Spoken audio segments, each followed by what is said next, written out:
Want to add clean, professional captions to your videos using CapCut on PC? Here's how to do it step by step. First, open the CapCut app on your PC. Once it launches, import the video file you want to work with.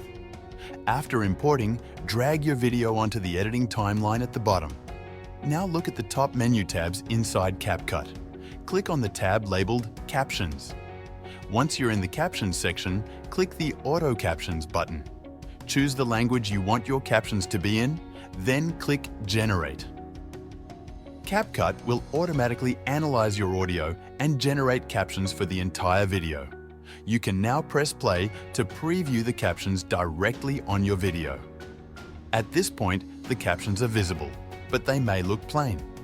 If you want to style them better, you can use the options on the right side of the screen to change the font, size, position, and other formatting details. For a more polished look, go back by clicking the back arrow in the top left of the Captions panel. Now choose Captions Template.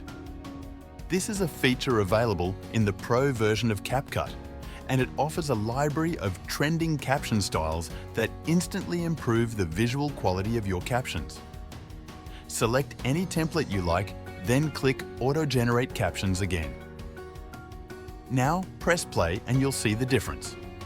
These templates include modern styles, motion effects, and better layouts, giving your video a more professional feel. Even after applying a template, you can still edit any caption manually. Just click on the text box you want to change. The text will appear in the right panel where you can correct or adjust it. Usually, the auto captions are very accurate, but if you need to fix a word or two, it's easy. That's how you add captions in CapCut PC, both using the free auto caption tool and with the Pro template option for better design. Comment below if you need help with anything in CapCut. And don't forget to subscribe for more tutorials just like this.